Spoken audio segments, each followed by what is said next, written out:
No more flagrant, un-American action can be found than the vicious, unwarranted attack by the chairman of this committee on a man whose sole crime lay in speaking for peace. I refer, of course, to Henry Wallace.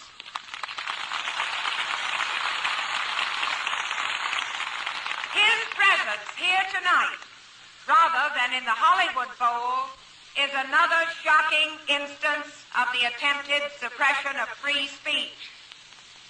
Nor have I given anything like a complete picture. In democratic United States, in the year of 1947, supposedly responsible government officials called for the outlawing of minority political parties and blithely ignore the freedom-shattering implication of their hysterical request. The President of the United States calls for a loyalty check, which can only be compared to the thought police of Imperial Japan when that country followed the fascist path to destruction and war.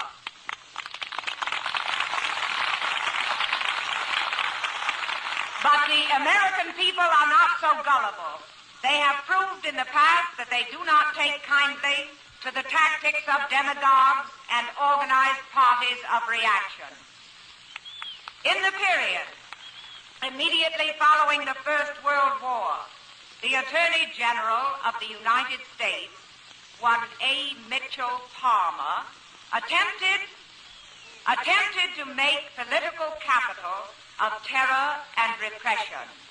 His Justice Department swooped down upon and arrested thousands of innocent persons whose only crime was an alien status or holding a divergent political views from those of Mr. Palmer. However, Mitchell Palmer's presidential hopes faded with the rising tide of protest from the appalled public. And the party which instituted the political raids was defeated in the next national election. Today, J. Parnell Thomas of the Un-American Activities Committee is engaged in a personally conducted smearing campaign of the motion picture industry. He is aided and abetted in this effort by a group of Hollywood super patriots who call themselves the Motion Picture Alliance for the Preservation of American Ideals. For myself, I want no part of their ideals nor those of Mr. Thomas.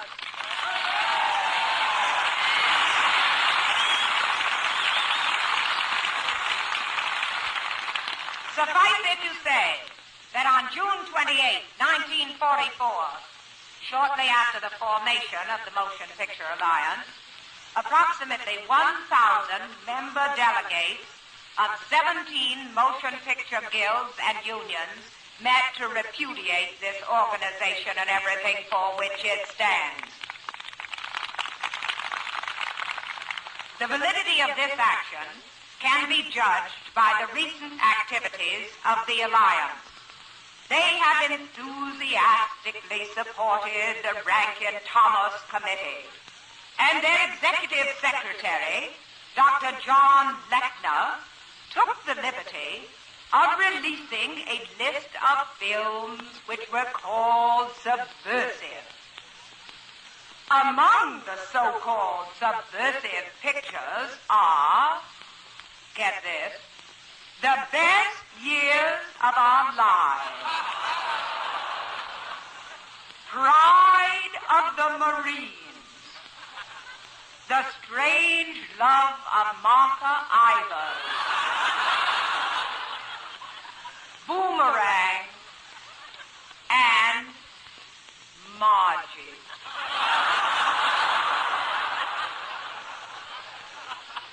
The members of the Alliance, the Thomases, Rankins, and Tennys, are concerned about the best years of our lives.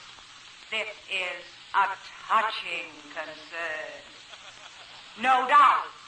But why do the Thomases, the Rankins, and Tennys, and their bosses express no concern over the fate of the American people who face growing unemployment and a terrible depression?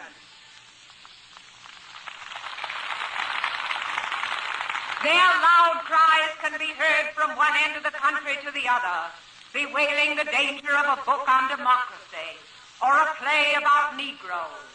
But they are strangely silent on the subject of housing. Which of them has ever raised voice for full employment, an adequate health program, and security for the American people? Who among them has cried the evils of discrimination against minorities or protested the futile anti-labor legislation just passed by the Congress? And where do these men stand in the fight for peace? To achieve peace and lasting prosperity, there must be unity among us and among all the nations of the world. The same unity that won the war.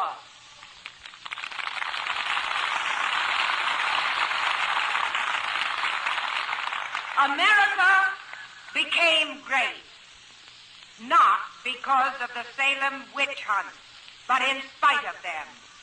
We are still great because the American people have always accepted the challenge of new ideas from the day that freedom was born in 1776 to this very moment.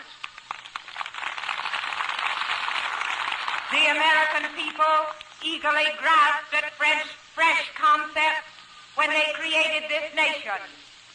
The men and women who rode covered wagons across the plains followed the road of vigor and youth to new freedom and a fuller life. The path of middle-aged thinking not only sets back the clock, it leads only to the grave. And today, we won't turn the clock back, and we won't stand still. We'll move forward, progressively forward.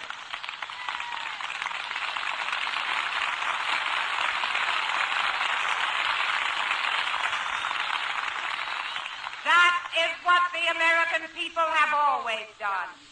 We will fight, not only to prevent the abridgment of freedom, but to broaden the freedoms that already exist. We will fight, not only for what we have and hold dear, but for what we hope to have, and deserve to have, and can have. And that is why we are here tonight.